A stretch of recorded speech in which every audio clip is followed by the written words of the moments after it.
James Turner for the untouchable true school sports.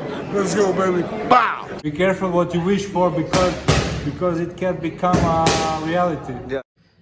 The untouchable True School Sports Empire. And y'all know the rest, man. Now listen, this is my official review for George Kambsos Jr. versus Jake Wiley and just everything that coincides with this fight.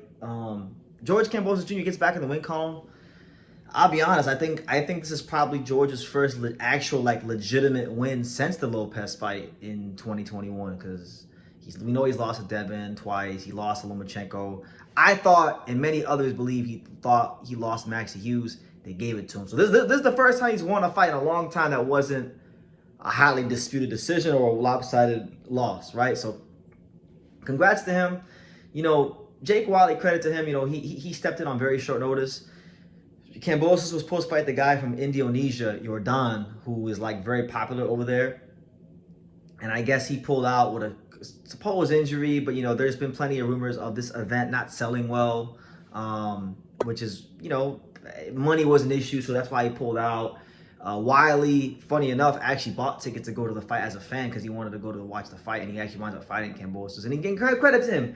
He goes the full distance. He definitely at 24 years old on short notice gives a good account of himself, puts some hands on George Kambsos and exploits his leaky defense in some moments of some rounds. But he lost the fight, you know, so good for him. He gets himself on the map to a degree. I guess Eddie Hearn is gonna give him a contract, so good for him. Maybe he could fight. Maybe he could fight Josh Padley. That'd be cool. Two of the guys on short notice who got matchroom contracts at 135 can fight each other. That'd be cool. But as far as George Kambsos Jr. is concerned, I think we need to have a talk about old George Kambsos Jr. because I think it's been some time now, and I'm not one to down a guy after one loss or two losses, but I feel as though, my Tank Boys, I feel as though once, you know, a fighter shows a body of work, you have an idea of who he is, right? So since the Lopez fight, George hasn't really done anything out of this world to make us believe that wasn't a one-hit wonder type of performance. And I think it's fair at this point to say that George Kambsos Jr. is not only is he one of boxing's biggest overachievers, and he's gotten every last ounce out of his talent, but I think he's one of the greatest evidences of the importance of having a great manager, because he is a product of world-class management by his former manager, Peter Kahn, right? Because Peter Kahn, he managed George, took him from a prospect, from a nothing prospect with no money behind him to, you know, a contender, you know, fighting guys at Lee Selby and Mickey Bay, to ultimately being a champion and beating Tio. George did what he needed to do against Tio, and that one win against Tio, because of the masterclass job of management Peter Kahn has done for him, has set him up for life. You know, so he is a product of great management, an overachiever, an inspiration to people. But I think at this point, it is fair to say that, because he's getting linked to fighting Richardson Hitchins right next, and I was for that at first, but upon further review and seeing how this event didn't particularly sell well, and how George hasn't really been winning against any sort of world level competition in the last 4 years, it's a waste of time. Truth be told, Hitchins versus Kambsos Jr. is a waste of time from a commercial sense, from a competitive integrity sense. Yeah, and when you really you look at this fight against Wiley, I mean, easy for me to be the armchair quarterback, right? I'm not trying to be that guy, but I mean, I know a little bit about boxing. George Kambsos Jr. has some bad habits he hasn't quite cleaned up. Like, he still distributes a lot of the weight on his front foot. He smothered his straight right hand plenty of times. There was a head clash in the fight with Wiley because George Kambsos Jr., I think he's got a spacing problem. He doesn't quite understand his distance. And I think he's kind of caught in between two styles right now. I feel like George has the mentality to be an inside fighter and close the gap and make it a fight, but then he's also trying to be a more mature outside boxer, and it's not working for him. It's not working for him at all, right? So I think the way this is going to go when he fights Hitchins, because truth be told, Hitchins already fought a more skillful Australian fighter than George, and that was Liam Paro, and he absolutely called him up and outclassed him to bits.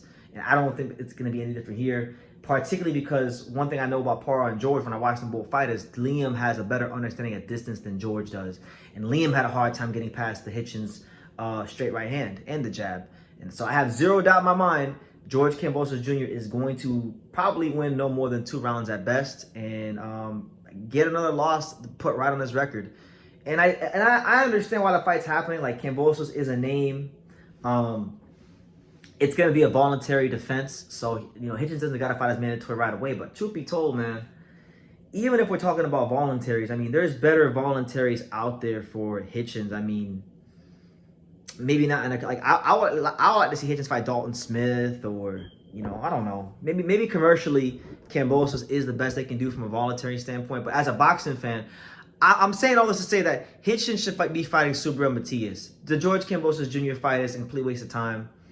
It'll make him look good, but it really won't tell us anything about how good Hitchins is, because what is he doing? He's just going to do what Devin Haney already did, and Lomachenko already did, and all these guys, what they already did. What would really be more impressive for Hitchins is if, you know, he fought a guy like Matias, a guy that he was very open about it. He wasn't particularly excited about fighting him, and he even made all these excuses saying he never wanted to fight for the IBF belt because of the rehydration clause. And then as soon as Matias lost to Paro, then he got the courage to go fight for the belt, right? So now the roles are reversed. Now Matias is the challenger, he's the champion. So will he give Matias the opportunity as the challenger? I like to see the fight, because that's a fight where, you know, all biases or anything like that aside, just as a boxing fan, like, I believe Hitchins has one of the best jabs in boxing. I think Richardson Hitchins has a better jab than Devin Haney. I think he's got one of the top 5 best jabs of any fighter in any weight class of boxing. His jab is the only reason he's here in the first place. He don't got, like, his straight right hand is improved, and I think it was very valuable to him in the Liam Paro fight, but it's not like an A+ straight right hand. It's not an A-level right hand. It's like a B level right hand, but he's got an A+ jab. His jab is amazing. So his right hand don't gotta be an A. If your jab is that damn good, it'll take you around the world. But the thing is, you see Matias, he throws caution to the wind. He's a very destructive fighter. And if he can get past that jab, there's some things that we saw in the Lemos fight with Hitchins that I'm not sure would fly in a Matias fight. So I want to see Hitchins if he can. I want to see if Hitchins can neutralize Matias. I think from a competitive standpoint, when I look at the IBF rankings, when I look at the guys he could fight, that is the best fight. And the best part about it is, it just happens to be his mandatory challenger. George Kambsos Jr. has not done anything in the world level since the Lopez fight. Hitchins himself has even said that George Kambsos Jr. is a bum, and, you know, that Tio was a bum for losing to him. So he himself was saying George ain't good. So what if George ain't good and he ain't shit? Why are you fighting him?